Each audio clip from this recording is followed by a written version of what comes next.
वासुदेवाय। ओम नमो भगवते वासुदेवाय। ओम नमो भगवते वासुदेवाय। ओम नमो भगवते वासुदेवाय। ओम नमो भगवते वासुदेवाय। ओम नमो भगवते वासुदेवाय। नारायणं नमस्कृत्य नरं चैव नरोत्तमं देवीं सरस्वतीं व्यासं ततो जयमुदीरये। नस्तप्रायेषु अभद्रेषु नित्यं भागवत सेवया भगवती उत्तमश्लोके भक्तिर्भवति नैष्टिकी। हरे कृष्णा कृष्णा कृष्णा हरे हरे हरे राम राम राम हरे हरे। जय ग्रंथराज श्रीमद् भागवतम की जय।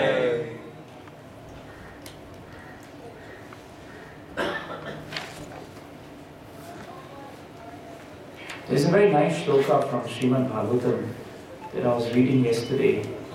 Just wanted to share that with you.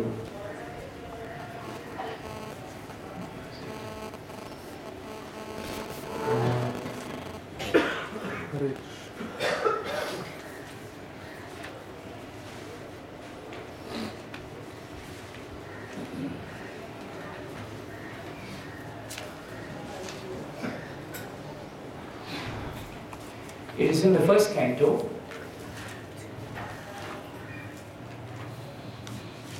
13th chapter, 52nd verse, 1:13:52. Kala karma gunadino deho yam pancha bhautikaha Atham manyamstu gopaye sarvagrasto yatha param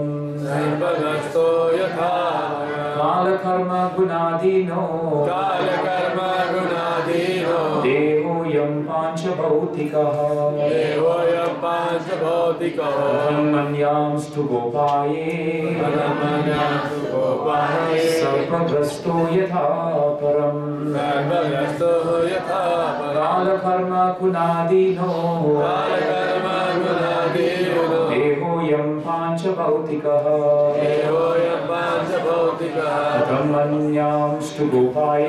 Atham manyamstu gopaye sarvagrasto yatha param. Would anyone like to repeat? Kala karma gunadino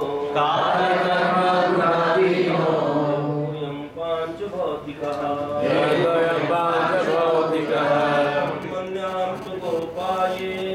manyamstu gopaye sarvagrasto yatha param. Kala karma gunadino deho yam pancha bhautikaha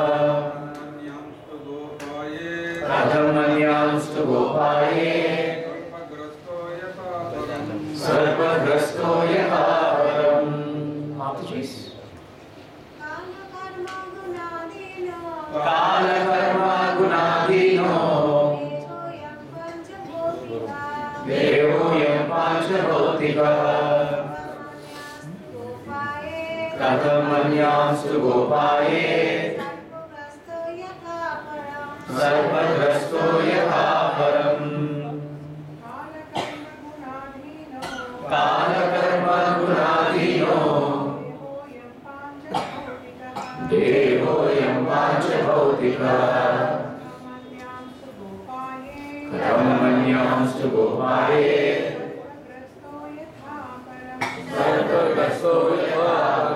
Kala, eternal time, karma, action, guna, modes of nature, adinaha, under the control of, deha, material body and mind, ayam, this, pancha-bhautikaha, made of the five elements, katham, how, anyan, others, two, but, gopaye, give protection, sarpagrastaha, one who is bitten by the snake, yatha, as much as, varam, others. Translation and purport by His Divine Grace A.C. Bhaktivedanta Swami Srila Prabhupada ki. Please repeat the translation. This gross material body, made of five elements, is already under the control of eternal time, kala, action, karma, and the modes of material nature. Guna. How then can it, being already in the jaws of the serpent, protect others? Please hear the purport. The world's movements for freedom through political, economic, social, and cultural propaganda can do no benefit to anyone, for they are controlled by superior power. A conditioned living being is under the full control of material nature, represented by eternal time and activities under the dictation of different modes of nature. There are three material modes of nature, namely goodness, passion, and ignorance. Unless one is situated in the mode of goodness, one cannot see things as they are. The passionate and the ignorant cannot even see things as they are. Therefore, a person who is passionate and ignorant cannot direct his activities on the right path. Only the man in the quality of goodness can help to a certain extent. Most persons are passionate and ignorant, and therefore their plans and projects can hardly do any good to others. Above the modes of nature is eternal time, which is called kala, because it changes the shape of everything in the material world. Even if we are able to do something temporarily beneficial, time will see that the good project is frustrated in cause of time. The only thing possible to be done is to get rid of eternal time kala, which is compared to kala sarpa, or the cobra snake, whose bite is always lethal. No one can be saved from the bite of a cobra. The best remedy for getting out of the clutches of the cobra-like kala, or its integrity, the modes of nature, is bhakti yoga, as it is recommended in the Bhagavad Gita 14:26.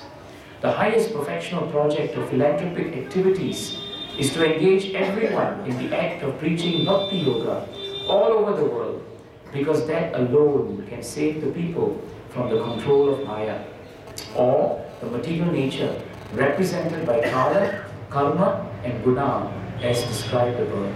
The Bhagavad Gita 14:26 confirms this definitely.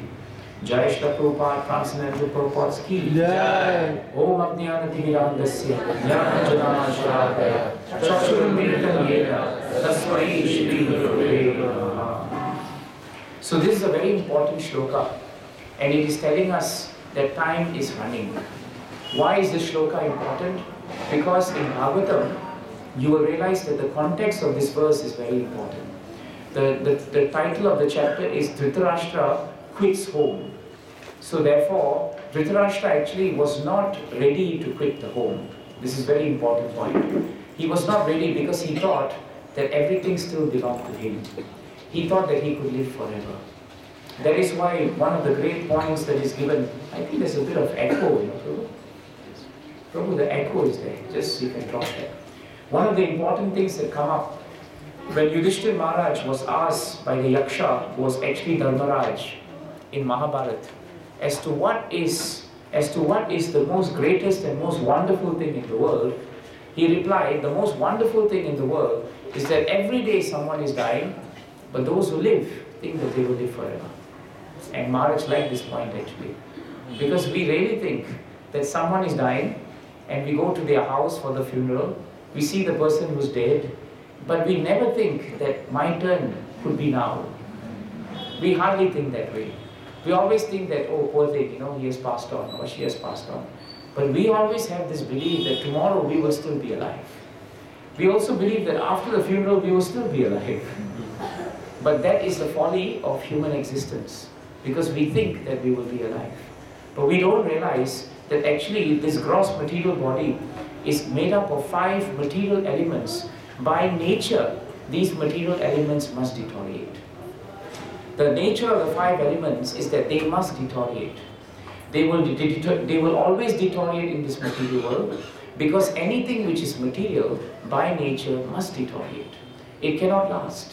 Which is why Prabhupada writes in the purport here that even if we are able to do something temporarily beneficial, time will see that the good project is frustrated in cause of time. So sometimes Maharaj warned us that we are doing nice activities. It could even be sometimes, very beneficial activities for people. We have a land, we do good things for people, and we are trying always to benefit other people. But we don't realize that the power of time, the serpent of time, is so powerful that even that which is beneficial for others must also end. This is the cruel nature of time. Sometimes we think, that as devotees, whatever that we do is always beneficial to everyone. But we must realize that even our benefit of giving people benefit, it will also end, because we will also die. So sometimes Maharaj warned us, don't be very proud of a project that you take up.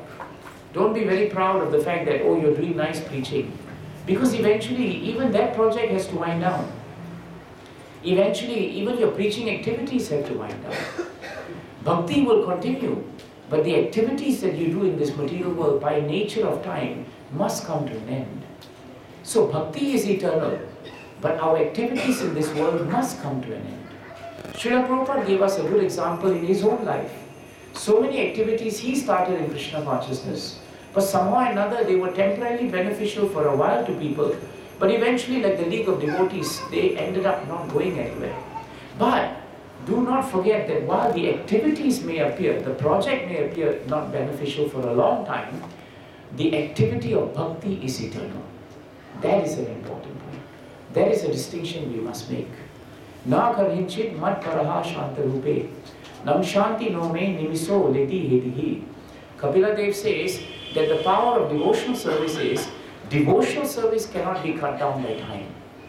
Devotional service cannot be destroyed by weapons. But the projects that you create, the framework that you do, that may end.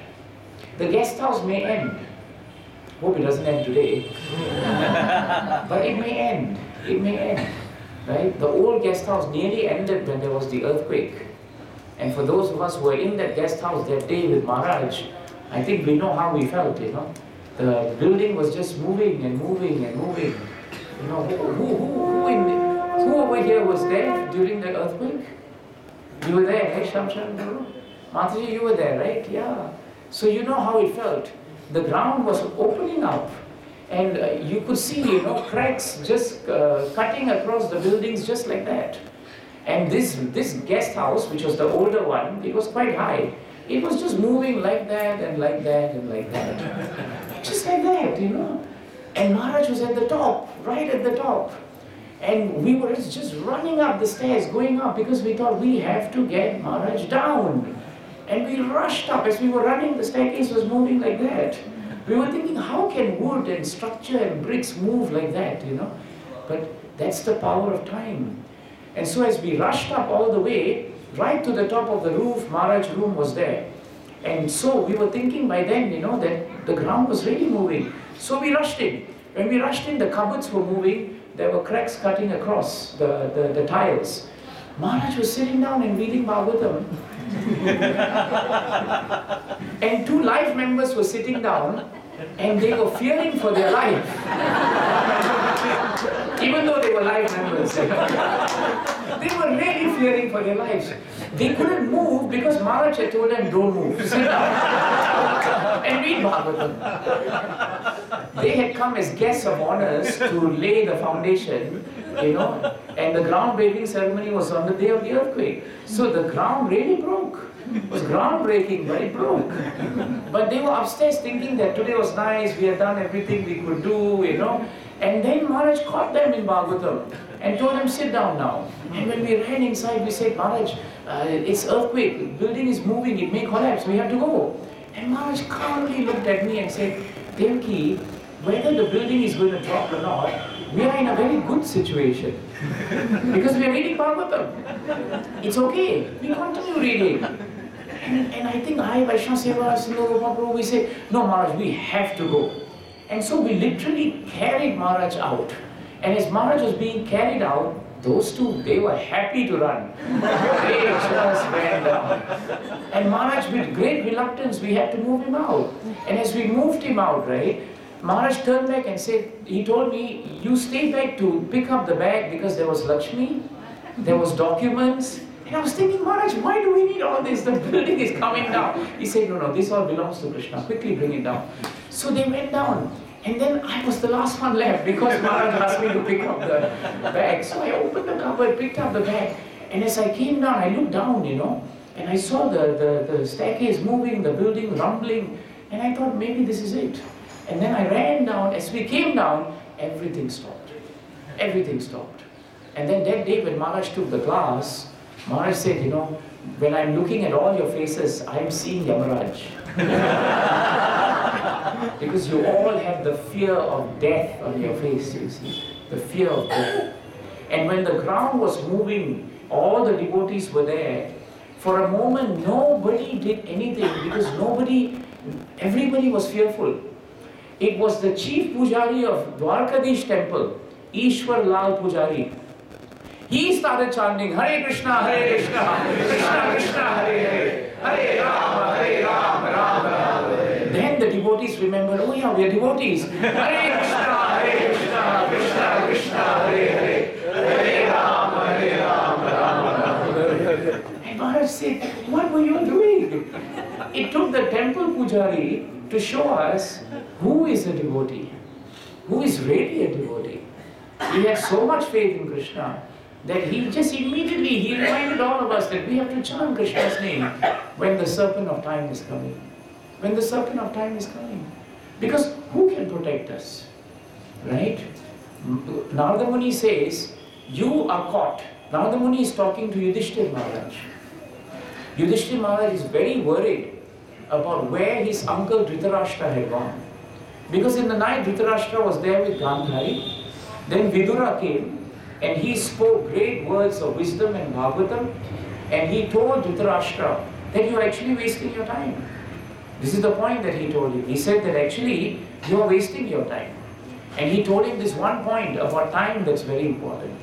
Evam graheshu sattanam. He said in 1:13-17 of Srimad Bhagavatam, Evam graheshu sattanam pramattanam tadihaya. The power of time is that we become insanely attached to everything around us. This is nature of time. Because something goes on over time, what happens is that we become very attached to time. We become very attached to the things that we have with us. So when Dhritarashtra, when Vidura went back to see his brother, he had gone for yatra, if you remember, right? He was thrown out of the palace. And while he was going for yatra, he sat down and heard Bhagavatam from Maitreya. And after hearing the full Bhagavatam, then he came back. And when he came back, he was actually a walking Bhagavatam. He was really walking Bhagavatam. And so the first thing he did was to come back to the palace to save his brother. Everybody else except Dhritarashtra was left in that palace from the Kaurava dynasty. Nobody was left. Every single person was decimated by the power of Krishna and by the power of time. The only person left sitting down was Dhritarashtra. So actually Dhritarashtra should have been so aware that time had actually taken everything away from him. Just like we should be aware that time has taken everything from us before, and eventually time will take everything away from us even now. Even temporarily beneficial things that we do, we should not be too attached to them. Sometimes we do a project. Sometimes we have a congregation. But when we have a congregation, sometimes we become insanely attached to the congregation.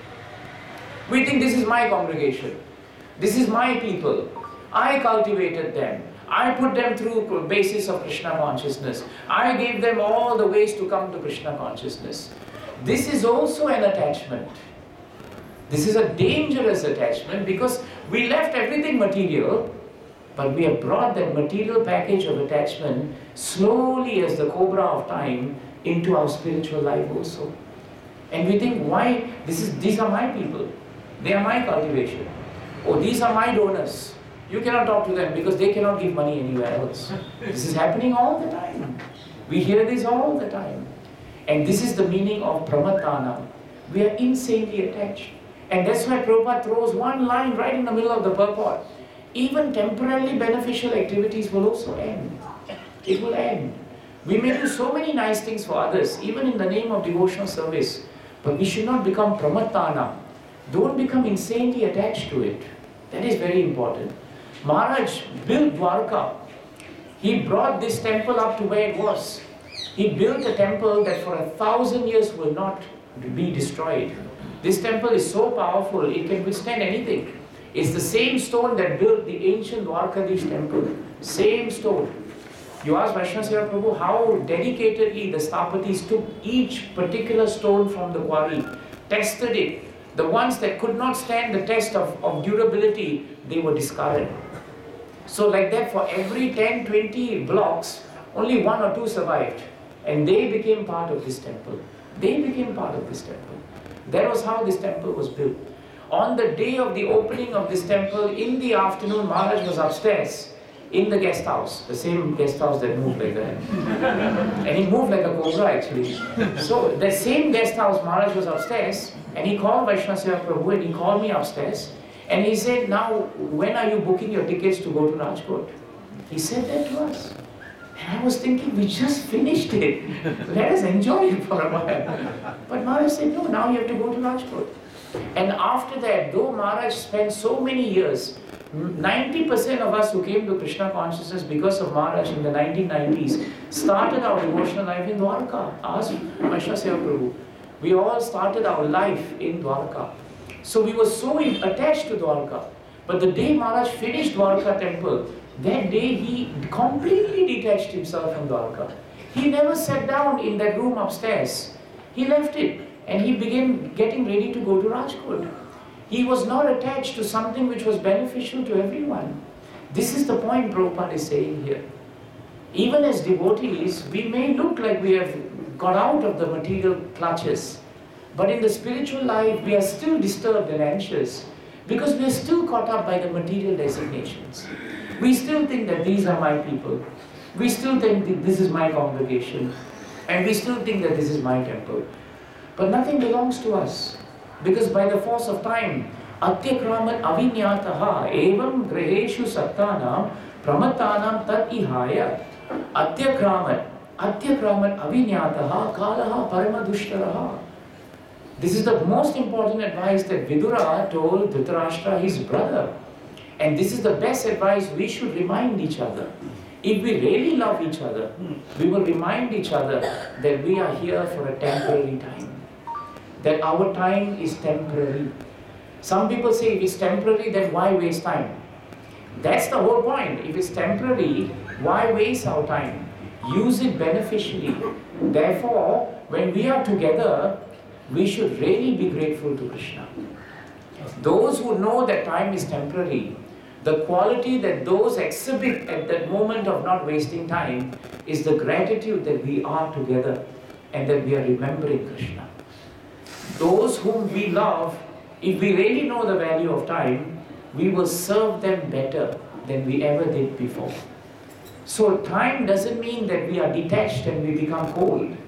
Time actually means that we serve those whom we believe are precious because our time with them is limited. Limited. Our time with our spiritual master was limited. For those who had the realization, they served the spiritual master with all their heart and soul. So that even after he departed, his instructions became the foundation for their life. after his departure. This is how Atyakramat Avinyataha. Atyakramat actually means surpassed. Avinyataha means imperceptibly. So Maharaj gave the example that time is like a fast car driving down the road. We are in a bus. Bus is fast but not so fast. But a car can suddenly come from behind. One moment you see the headlights very far. Next moment the headlights are very near and it's just overtaking you. Have you been in situations where your life is very peaceful? Suddenly something comes and it just drops on your head, you know, and you don't know what happened. And the whole family situation changes, the life situation changes, the health situation changes, everything changes. This is Atyakramat Avinyataha. It can just happen like that. It will happen. So until we accept that, then only we will be able to come up to the devotional service. This is the point. Until we understand the nature of time, we will never take devotional service seriously. That's why if you take out the verses from Bhagavatam, you realize how many verses there are on time, so many. And Vidura now we are coming to that point. Vidura started by saying, Evam Graheshu Sattanam. Then he told his brother, first thing he told his brother is, my dear king, get out of here immediately. See, Dhritarashtra was sitting in the palace. He had a nice throne. And that throne actually was not meant for him. Because he's not king anymore. He's not king anymore. The king was Yudhishthira Maharaj. But still he thought he was king. That's why he is Dhritarashtra. Dhritarashtra means one who holds on to land and property and assets very tightly. Very tightly. Prabhupada writes in the purport, or he speaks in a conversation, that it's in the purport. He says that in Kali Yuga, during that time of Mahabharata, there was only one Dhritarashtra. But in Kali Yuga, there are many Dhritarashtras. There are many Dhritarashtras. You see? So many. Why? Because we are very attached to that which we have. Very attached. Maharaj said, even one dhoti you like also, you won't give the dhoti to someone. This is my dhoti. It's like that. If we like a pen, we don't like someone to use a pen. This is my pen. You see? It's like that. So actually, he was told by, Dhritarashtra was told by Vidura, my dear brother, get out of here immediately. Do not delay. Just see how fear has overtaken you. Why did he say just fear has overtaken you? Because fear is the cousin of time. Maharaj told us fear is the cousin of time. Whenever there is time that is acting on us, there will always be fear. Why? Because nature of time is to take away. And nature of time is to move. It will always move. We all want something stable. Actually, by nature, because we are spirit soul, we all want something very stable. But in a material world, nothing is stable. The only thing that's stable is instability. The only thing that's constant is inconsistency. Nothing else is actually constant, and nothing else is stable. So that's why he said, I can see fear on your face, Dhritarashtra, because fear has overtaken you. And now he tells him, this frightful situation cannot be remedied by any person in this material world. Kala karma gunadino. You are also trapped by Kala, you are also trapped by karma, you are also trapped by guna. Yudhishthira Maharaj was told by Narada Muni, why are you so worried about your uncle Dhritarashtra? He is caught by Kala, you are also caught by Kala. He is caught by karma, Yudhishthira Maharaj, you are also caught by karma. And he is caught by guna. And now you are anxious, therefore you are also caught by guna. Therefore, how can you save him? That's the point Yudhishthira Maharaj was being told by Narada Muni, in a nice way, of course.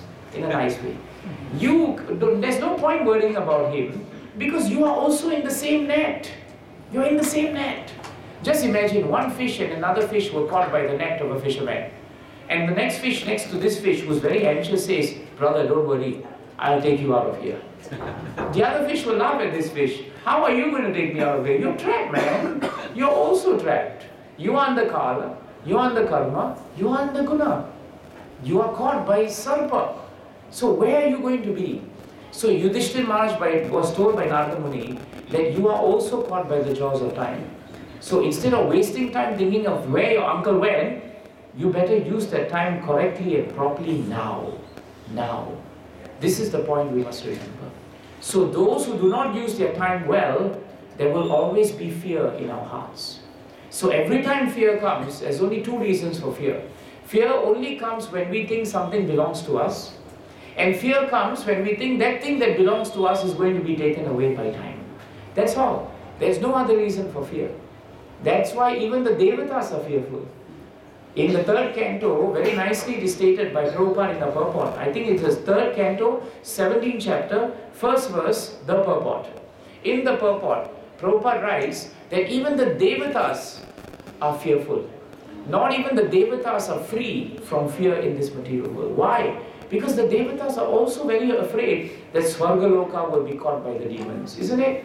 Indra is fear personified. He's always fearful of something because he always thinks that Bali Maharaj will take, or somebody will take, or someone will take over.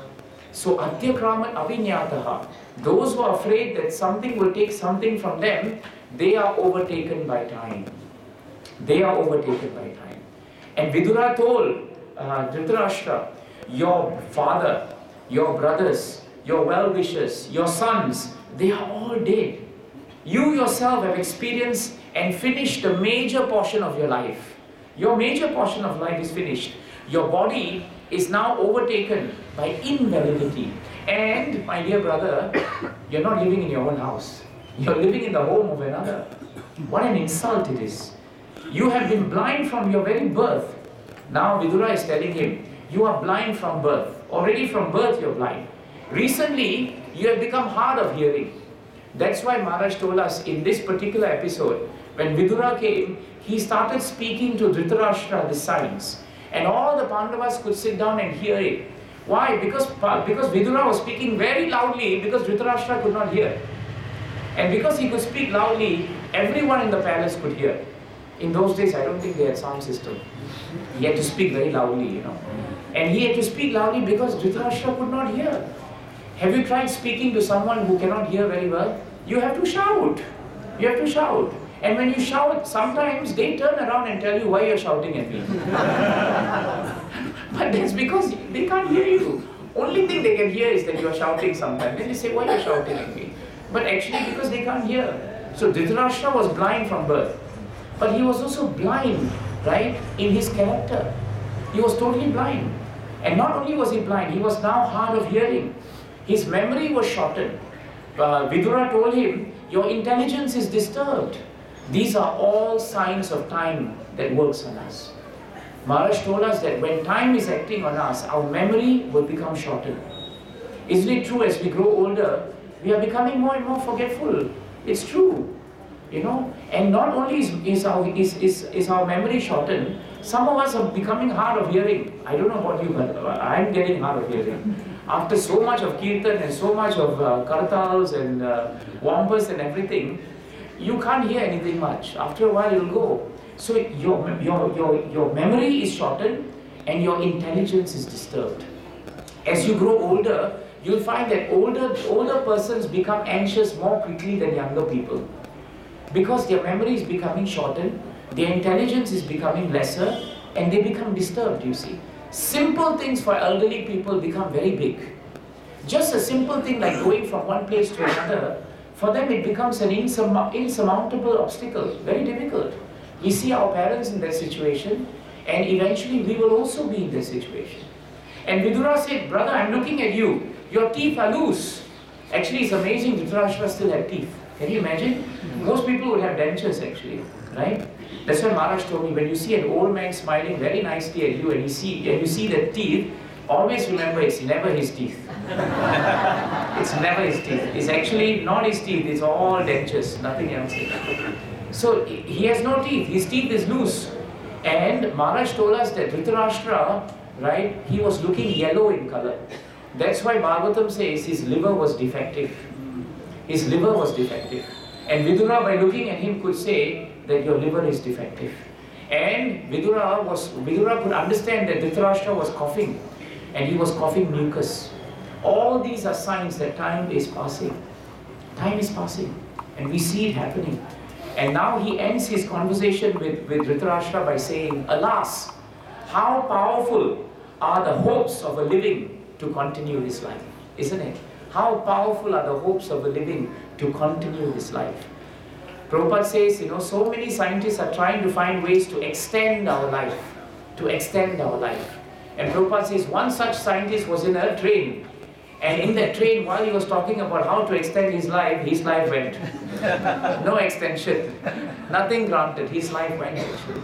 So there is no extension of time. There's no extension of time. If there is an extension of time, that extension of time is also the mercy of Krishna. It is the mercy of Krishna. Viraj Prabhu is not here, but he will tell you, in Australia there was one devotee whose husband, was not very Krishna conscious. But towards the end of his life, he became more Krishna conscious. Then he got a massive heart attack. And doctors gave up all hope on him, all hope. And he was just put on life support system. So all the devotees came to the hospital in Australia and they started chanting and chanting and chanting. And I remember Viraj Prabhu asked Maharaj, does this mean that his time is being extended by life support? Maharaj said no. Whether life support, no support, only when the time is there for him to continue can there be support. If not, there's no support. Support is only coming from Krishna. And so the time came when the doctor said he's brain dead. And now we have to take out the life support system. At the most he will have is 15 minutes. So all of you can come and you can chant. So nice they were. So Viraj Prabhu said we came and we all started chanting. Big kirtan they went because they thought only 15-20 minutes is there. So we should start the kirtan on a high note. When you start kirtan very fast because Vaishnava Seva Prabhu tells you 5 minutes left. So you go fast, right? So you go very fast. Viraj Prabhu said, I was playing the dhamma very fast, keeping a high energy, but 15 minutes passed, he was still alive.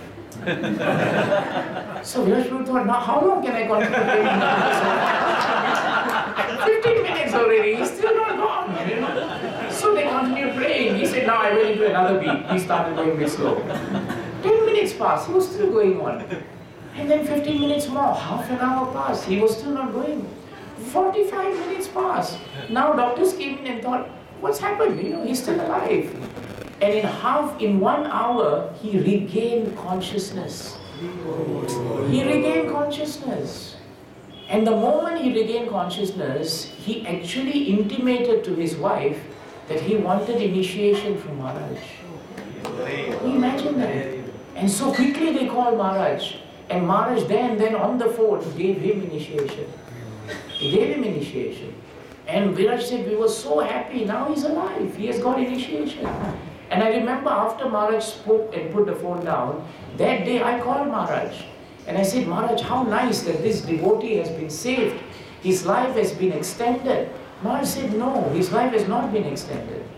His life is just going on according to what Krishna wants. There's no extension. It is going on according to what Krishna wants. So I said, now he can continue devotional service. Maharaj said, no, now his time is coming to an end. And in one day, he passed away. He passed away. And Maharaj said, Krishna kept him alive just so that he could just hear Krishna nicely, take initiation and leave. But it is not extension. It is just the power of time. It took me a long time to understand that point, you see. But the point that Maharaj was saying is that sometimes we think, someone suddenly becomes miraculously alright, he'll be alright. But tomorrow he may die. And all the greatness of, oh, he survived is gone. Because there is nothing glamorous when we touch time. There is nothing amazing when we touch time. Time is meant to cut us. It is never meant to glorify us. Only those who use the time for Krishna. Uttama shloka vartaya. Right? Ayu harati vaipumsam, that famous verse. Uttama shloka vartaya. Only those who use their time to glorify Uttama, the greatest person. Shloka here means to glorify him. Right? Only those who use their time to glorify him. Then that time is valuable. But even then, there is no extension of time. There is no extension of time. Otherwise, Maharaj said Prabhupada would very happily have extended his time. But he showed to the world that even a great personality like him cannot continue in this way. Kala, karma, guna, dino. We must accept today in Dwarkadham, even as we walk in Dwarkadham, even as we go to Gomti Ganga, even as we spend so much time with the devotees, be always alert that we are under the influence of time, that time is running, that we cannot escape the karmas of our actions, the effects of our actions, and we cannot escape the power of guna. We are still in this material world. We cannot escape it. This is a very important point. That's why all the Pandavas suffered in this world. They all came to see Bhishma Dev at the end of his time. And they came to see him after such a terrible time, 13 years in exile, and then a terrible Kurukshetra war where so many people died. When Bhagavatam starts at the 12th chapter, 13th chapter, is Yudhishthira Maharaj very happy because he has won the war? He's not happy. He's not happy. That's why he's tried to serve Dhritarashtra so much. Because Dhritarashtra was the last attempt by Yudhishthira Maharaj to salvage his guilt that so many people had died in the war. Like a true Vaishnava, he really felt compassion for those who had died, even though they were those who wanted to harm him. This is the nature of a Vaishnava. And this compassion can never be disturbed by time. This is very important. The compassion of a devotee can never be disturbed by time. Never be disturbed by karma. Never be disturbed by guna. These three things may affect so many things about our body, but they cannot affect the qualities of a devotee. This is an important point. The qualities of a devotee are non-different from devotional service. The qualities of a devotee are non-different from devotional service because these qualities are coming from Krishna. And Krishna and devotional service are non-different. You see the logic? That is the logic. That's why the qualities of a Vaishnava, they are like pearls, ornaments on him. And they will never leave. Even if the body deteriorates, the Vaishnava's qualities stand tall. Krishnadas Kaviraj Maharaj, when he wrote Chaitanya Charitamrita, he was 92, 93 years old. That was how old he was. And yet he was writing Chaitanya Charitamrita with all his devotional qualities. He wasn't like Dhritarashtra. His mucus was not coming out. His liver was not defective. Nothing like that. Why? Because he has spent an entire lifetime in Krishna consciousness. If your entire lifetime is in Krishna consciousness, time is kinder to you. Somehow or another, time is kinder to you. It may affect the body, but it cannot affect the consciousness. This is very important. Oh, by the way, there is one devotee coming from Singapore, Kandarpa Koti Krishna Prabhu. Kandarpa Koti Krishna Prabhu. He is very, very old. Swayambhura Prabhu, how old is he now? I think he's 94 or 95. He will come. He's coming now from Rajkot. He's 94, 95. Every Saturday for our programs, he's present. When someone does Arati, he will take all the implements of Arati and he will give it to everyone. He cycles still from his house to the center in Singapore. And he's very alert, more alert than you and I. Clean life, simple life. Kala karma guna dino. It is there, but because of his devotional qualities, it is not affecting him. It is not. So the Pandavas were in so much difficulty. They suffered, but their qualities did not suffer. See the point? Their bodies suffered, their difficulties were there, but the qualities of their devotional service and devotee qualities never went. So when they appeared before Bhishma Dev, very important thing, when they appeared before Bhishma Dev told them something very important. Sarva kala kritam manye, bhavata chayat apriyam, sapalo yad vashe loko, vayur iva ganavarihi. He now pacified them. He told them, my dear sons, you are all here. This Mahabharat war has happened. You have all suffered so much. But why? It is due to inevitable time. Inevitable time. And this time is so powerful that everybody is under the control of this time. Just like clouds are carried away by the wind, we are also carried away by time. So Prabhupada writes in that purport, everyone is controlled by Supreme Kala. And Supreme Kala is the forceful representative within this universe. Very nice. Forceful representative of the Lord within this universe. So what is the implication? If we know that force of time is always on us, how should we act? Prabhupada says in the purport, Yudhishthir Maharaj should not be sorry for the inconceivable action of time. This is important. Don't feel sorry that this has happened. It is time. Very often we waste our time by feeling sorry for ourselves because we have gone through so much of hell. Isn't it true? We always pat ourselves, poor thing. You went through so much, It's okay, don't worry. We want others also to be feeling like that for us. Oh, you've gone through so much, Rishikesh Prabhu, done so much here and so much there. We want that.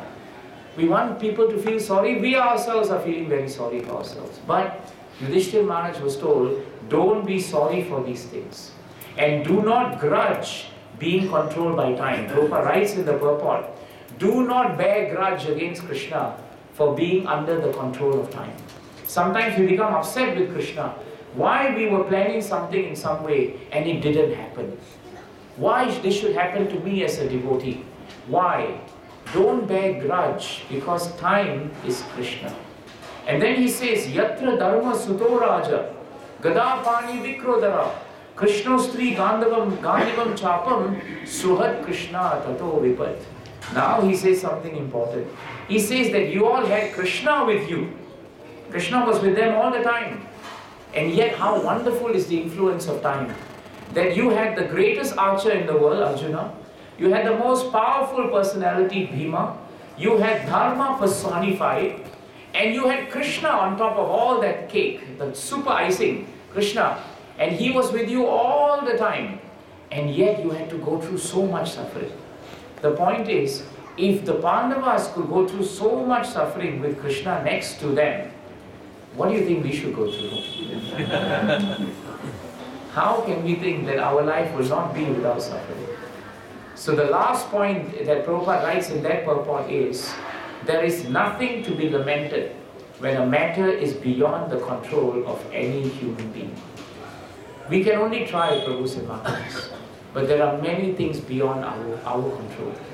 Only thing that is in our control is our heart. Our heart.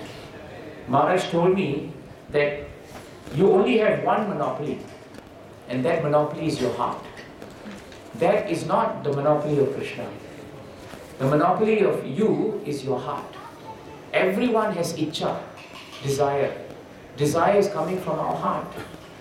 And our heart has the ability to decide whether we want to sit here today to hear Bhagavatam, or we want to continue to do other things which have nothing to do with devotional service. It is our heart. And so if our heart is with Krishna, Krishna becomes very pleased. Because that heart belongs to you. Yes, everything belongs to Krishna, but he has granted you the independence to control your heart. So when you give something which is outside his control, he becomes very happy. He also becomes very bound. Very bound. Sudama came with flat chip rice, which became very stale after Porbandar's travel all the way to Dwarka. Yesterday, very easy for us, right, in the bus. Just we sat down and before we knew it, we were already in Dwarka. But Sudama, he traveled from Porbandar walking to Dwarka. How many days do you think he had that chip rice with him? Long time. And that too under the armpit. Not a very good place to keep, isn't it? So by the time he came to Krishna in Dwarka, the rice was actually very stale. And Sudama was embarrassed. But that rice did not belong to Sudama. This is an important point. It actually was taken from a nice, kind neighbor. The neighbor somehow gave it to Sudama. So Sudama had to, with great difficulty, find something that didn't belong to him, and he offered it to Krishna. And Krishna became bound by the chip rice. Actually, the point in Sudama's pastime that's very important is the point when Krishna becomes bound by Sudama. And when is that? When the chip rice is given to him. Or rather, when he snatches the chip rice. Right? He snatched it. Why did he become bound? Because Krishna realized that how am I to reciprocate with Sudama now? How? You tell me. Everything in this world belongs to Krishna. Nothing outside of this world that doesn't belong to him. So actually, he cannot give you something that doesn't belong to him. It is something that doesn't belong to you and you get it and you give it to someone is very precious. Because with great effort you have taken it, right? If you say, look, I have this watch, tomorrow is Prabhu's birthday, it's mine, I'll just give it to him. It's different from you going out and buying a watch that doesn't belong to you and giving it to him, isn't it? You know, sometimes when we get all these dhotis and dhotis and dhotis and dhotis, what do? We all recycle, isn't it? Don't bluff. Everybody recycles those dhotis because you know you already have too many dhotis or you don't like the border of the dhoti or something about the dhoti. So what do? The next time you see a Vaishnava, you say, Prabhu, this is my gift to you. It was the gift to you, right? But you are now giving it to someone. It actually belonged to you. So Bhagavatam tells us that which doesn't belong to you and which is acquired by great effort is very precious. That already belongs to you and you give it, it's not very precious. So Krishna was trapped by Sudama because Sudama managed to get something that didn't belong to him and he gave it to Krishna. But Krishna couldn't find anything in creation that doesn't belong to him. And therefore he couldn't give anything to Sudama. Such a simple thing like chip rice, Krishna could not reciprocate because everything belongs to Krishna. That's the problem when you're Krishna, isn't it? Everything belongs to you. So what did he do? Like a thunder cloud in the night, which is very embarrassed because it wants to shower rain on dry barren land, Bhagavatam tells us, even though Sudama was going to be given everything by Krishna, Krishna was so embarrassed that he didn't ask him, Sudama, what do you want? It was because of his embarrassment. So he thought, better I don't ask him what do you want because I can't give him something. But by the time Krishna had sent off Sudama and Sudama had reached Porbandar and he turned the lane and saw his house, Krishna had given him everything he could possibly dream of and more. But even then, Krishna was still bound by Sudama. The point is, we may have so many things in this world, and all these things are taken away by time. But our desire to serve Krishna, time cannot take away. Our determination to serve Krishna, time cannot take away. This is a very important thing. And therefore, even though time is kala, even though our actions, karma are so powerful, even though guna, which is the material modes of nature, are acting on us, we still have the freedom to choose whether we want to take up devotional service, whether we don't want to, whether we want to increase our devotional service, whether we don't want to, and whether we want to serve our spiritual masters, or whether we don't want to. Grantaraj Srimad Bhagavatam ki, Jai Srila Prabhupada ki, Jai Srila Gurudev ki, Ananta Kodi Vaishnavinda ki, Nitai Gaura Premananda. Grace Devakinandan Prabhu ji ki Jai. Jai Srila Prabhupada, Srila Gurudev ki. Are there any nice realizations? Some questions that you may have? Some things you want to share? It will be nice to hear from you. Yes, Prabhu. In Ajama's... I'll repeat your question so everyone can give. Yes. Thank you for a wonderful question. In Ajama's pastime... In Ajamil's pastime? The Yamadutas come and they're about to take him away. Yeah, the Yamadutas come and they're about to take him away. But Vishnudutas intervene because he calls out. The Vishnudutas intervene. And Prabhupada says in the purport that his life got extended because how does... Prabhupada writes in the purport that Ajamil's life became extended, right? So, and what else does Prabhupada say in the purport? That's the only part I remember. Yeah. But I'll try to understand in relation to what you... Very good. So there Prabhupada says that Ajamil's life was extended. And here we are saying that not a moment more, Prabhupada writes in many purports, that not a moment more do we have. And that time waits for no man, it waits for no tide. And that we cannot even add one extra time that is needed. And that is the power of time. So how to understand it? The way to understand it, Prabhu, is that a devotee, a pure devotee, or a devotee who's favored by Krishna, Krishna can do anything if he desires to. Because Krishna is time, Krishna is not bound by time. Krishna can extend time if he chooses to. But if a devotee is under the material energy of the Lord, then the material energy of the Lord will act on him. And therefore, the time when he is supposed to leave, that is the time that he must leave. But then again, if you think carefully, Ajamil's life was extended on account of his devotional service. But that was also the plan of the Lord. And therefore, in one way, his life was extended. But in another way, his life was not really extended because the time when he was going to leave would be the time he was going to leave. And therefore, even though it appeared to be extended, it was not time for him to leave this world. So time in that sense is also fixed, you see. You see the point, right? Yeah. It is simultaneously one and different. So Krishna has the power to alter time. But Krishna is very rigid when it comes to time. He doesn't extend it. We may think that our time is extended. Like that devotee, everybody thought that his life was extended. But Maharaj said, no, it was not extended. It was the time for him to go. But to you and I, it appeared extended. But to others, it actually looks like, oh, it is the mercy of the Lord. Because mercy of the Lord is coming every time, Prabhu. It doesn't need to come when there is an extension of time. And actually, you shouldn't be asking for extension of time if you've led your life very nicely in devotee's life.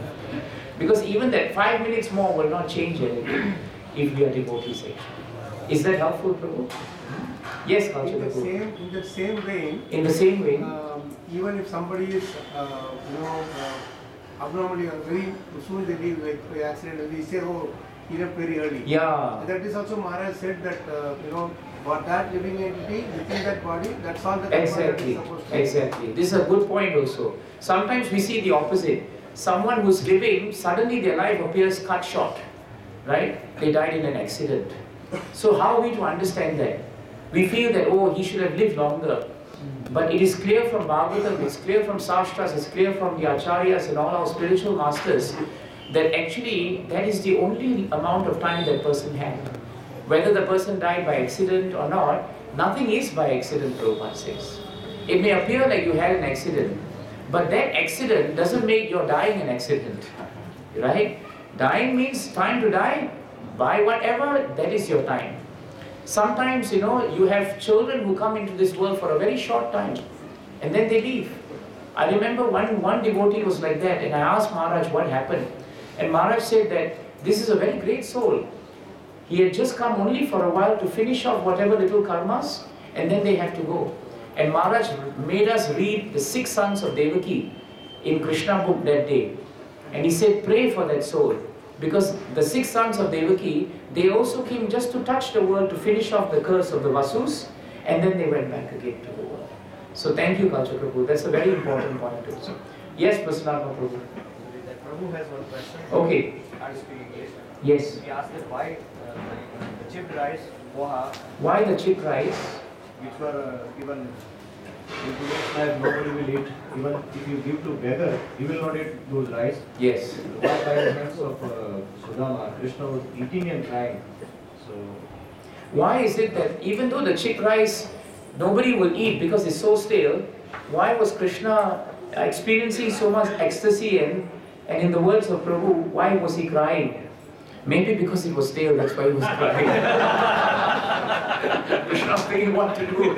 My devotee has brought it, whether or not I'm bound, stale or not stale, I have to eat, right? So let me eat and cry. So maybe that's why Krishna cried. Yes, no, but there is a reason. There is a nice reason actually. If you read Bhagavatam, if you read the Krishna book, and if you read Srimad Bhagavatam, you will realize actually that whatever that a devotee gives to Krishna, it is always enhanced by the spiritual opulence of the devotee. Opulence, Aishwarya.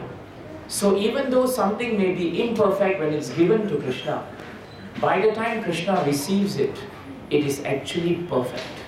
It is perfect. Because it is not the cheap rice that actually has attracted Krishna to Sudama. It is his devotional service, his sadhana, right? Exactly. It is actually his opulence of devotion that actually attracted Krishna. So that cheap rice that he ate may have appeared to be stale, but actually for Krishna it became very relishable. Very relishable. Just like Raghunath Das Goswami, he was the emblem of renunciation. And he was so renounced that he was eating all Jagannath's prasad that came from the back gate, that even the cows did not eat. It was so stale that even the cows and the beggars won't take, but he was taking that. And when Chaitanya Mahaprabhu heard that, he rushed to that gate. And that day he saw Raghunath Das Goswami taking that, and he took that same morsel And he put it in his mouth and he relished that prasad on the same concept, Prabhu, that which appears stale in the external world is very sweet to Krishna when it is offered with devotion. But remember, Krishna came into Hastinapur and Duryodhan prepared big feast for him. Wonderful feast for him. So many different dishes, such nice, so many different varieties. If you read the description of that in Mahabharata, you'll get very hungry, and now is prasadam time. So you must be getting very hungry. You'll get very hungry actually. It's amazing actually. Actually, it's interesting, in Chaitanya Charitamrita also, there are entire chapters dedicated to description of the food, right? There's no other purpose but to make you hungry actually. So like that, it was so palatable. And Duryodhan invited Krishna to be his guest. But Krishna decided to stay in the house of Vidura. Right? And Vidura's wife was so ecstatic when she served and received Krishna that she didn't know what to offer. She just took a banana, she peeled it, and she gave the peel to Krishna and kept the banana because she was very flustered by Krishna. And when Krishna took the banana peel, he relished it. He relished it. You want to try banana peel? He took it. But he decided, better I stay with devotee, because whatever devotee offers may not materially be very powerful, very perfect, but it is very pure. Which ends with this point. There is a vast difference between purity and perfection. Perfection is a material concept. Purity is a spiritual concept. You can be pure and be very imperfect. You can be very perfect, but you may not be pure. Your dressing of the deities can be very materially perfect, but it may not be spiritually pure. But your dressing may not be very perfect, but because of your heart and devotion, it may be very, very pure. So be very, very careful not to mix up these two concepts. Don't mix them up. Prabhupada established Iskcon on the basis of purity, not perfection. We want to do our best for Krishna, but our best must be on the platform of purity, not on the platform of material perfection. There is a difference to it. There is a difference. Thank you. Rishikesh Prabhu, you had a point. I would like to that first. Huh? Now when we are talking about extension, Krishna's Extension, yes. In this verse, when we see that the sun is not taking away the time, Exactly. that means whatever time we had, that remains as it. It's not taking away. It's not taking away. Yeah, very nice point, Prabhu. Ayu harati vaikumsam. Right? This rising and setting of the sun decreases the duration of life of a non-devotee, but it doesn't affect the duration of life of a devotee. So in that way, from a non-devotee's perspective, our lives are extended actually. Our lives are extended from a non-devotee's perspective. Hey, how come? He can continue. Uddhava became old.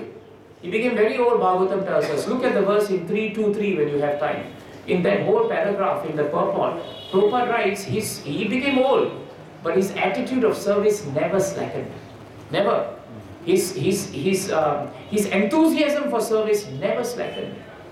This is very important. I've seen so many of you for 20 years now, so many I'm seeing. I've never seen your enthusiasm slacken. Never. Kacharapu, how many years we have known each other? 23 years we have. He's still like a boy. Kacharapu is still jumping up and down. You don't see, he has so much energy. Did you see him at the cave yesterday? Right? He was so sprightly. Nothing, he's so lively. 23 years we have known each other. How is that possible? Rishikesh Prabhu, so many years. Nobody will know Rishikesh Prabhu is a grandfather. He's a grandfather. But look at him. He's so happy and so ready and so enthusiastic. Normally when you think of grandfather, they are at death's door, isn't it? They're going to die. But look at him. This is the meaning of Ayu Harati Vaikupsam. Right? So before we die, why to die, Maharaj said? Isn't it? Before we die, why to die? And before you grow old, why to become old? So this is the power of devotees. Yes, Katamri Prabhu. We discussed about accidental death. What about suicide? Yes. Prabhupada says very nicely in Bhagavatam that no one has the right to take their own life. Because this life is not ours. It belongs to Krishna. So in Chaitanya Charitamrita, there were some devotees who wanted to take their life. Right? Sanatana Goswami, for example, was full of sores when he came to see Chaitanya Mahaprabhu. And he thought, better I take my life. But Mahaprabhu said, this life of yours is not for you to take. It belongs to me. So you cannot take it. So it is very important principle that no one can take their life because it doesn't belong to them. So when someone takes their life, they have to come back exactly where they finished to continue finishing it, because it is not theirs to take. It is not theirs to take. That is how we should understand that point. It is our desire, right? We may do something, but if we do something which goes against the power and the stringent laws of material nature, that is not considered to be natural. And that's why sometimes Prabhupada used the word unnatural death. Unnatural death. Yes, Gopal Krishna Prabhu. In the same context. Yes, please. In the same context? I've heard that Prabhupada says that if somebody commits suicide, he is punished for 20 years to be in the subtle body. And he doesn't get a gross body to enjoy. So Yes. is there a Sastric reference for it? I'm not sure, Prabhu, but I do know one thing. Prabhupada has stated, and Prabhupada being Acharya, he must be right. He has stated that many ghosts, many bhoots, they are also products of entities who have actually experienced unnatural death in the sense of suicide. So in that whole category of creation, the third canto, under the category of ghosts, there are subdivisions of ghosts also. So you can take your pick which ghost you want to be. But it is there also. It is there. So is that helpful, Prabhu? So never we should think that anything belongs to us. That's the important point. That's the purport of that point actually. So suicide is of no value. You'll come back again. So why? Better you go through everything that you have to go through and then finish off this life. That's all. Yes, Rajat Prabhu. You made a nice point about Krishna doesn't care for someone who, even if you give all opulence, he will not accept it. Yes. But say Vidura and Duryodhana example. Yes, yes. I just reminded of this same thing with our Guru Maharaj too, that this Porbandar Yatra, we have been to their house also last time. Yes, yes. Vaishnav Prabhu, was it Rakesh Bhai that? Yeah, we went to their house. Prabhu. That son also is a law, studying law. So they were telling us that he is not initiated. Those days when Maharaj was going, and those days they were giving Maharaj to stay in some devotee place and all that. But Maharaj would insist that he will stay only in this person's place, even though he was not. Yes. In the sense of officially initiated and all that. Yes. And they had so much pastimes with Maharaj. He said it would take a week for me to share all that. And his son was only 2 years old when Maharaj, now he is 20 plus. And they were reminiscing so much that they have so much bhakti for Maharaj. And he told me, he took me inside the room and he showed that, see, I have always kept Maharaj's photo here, because he is the source of this yatra too, and they all have that gratitude. Yes. That, and it just reminded Maharaj doesn't care even he goes to some Very true. person there, but when simple devotion is offered, innocent devotion is offered, he is willing to accept even the most humble. Very true. Very true. And that's our experience with all our spiritual masters. They are never caught up by material opulence, but they always see in our devotional service. That is what really attracts them. That is what really attracts them. Thank you, Prabhu. Thank you. Yes, Rishikesh, one last question. Yes. So, continuation of Prabhu's question. Continuation of Katamri Prabhu's question. Okay, suicide. Suicide. Okay. Make sure somebody will go with Dwarkadham. There's so many questions.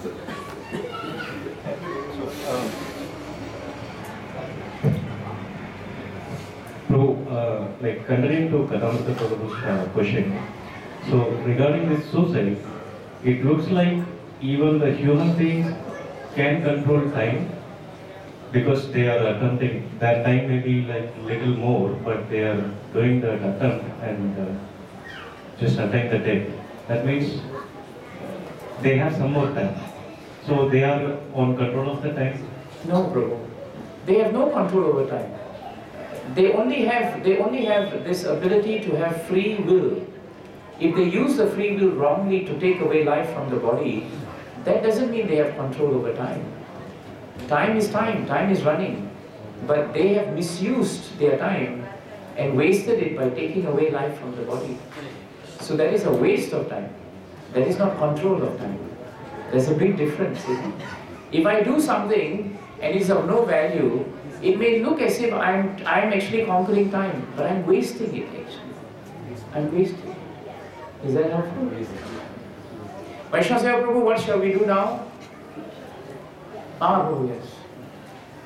Thank you, Rishikesh Prabhu. Hare Krishna. You want to do 5 minutes, sir? If prasadam is ready, I think they have to go because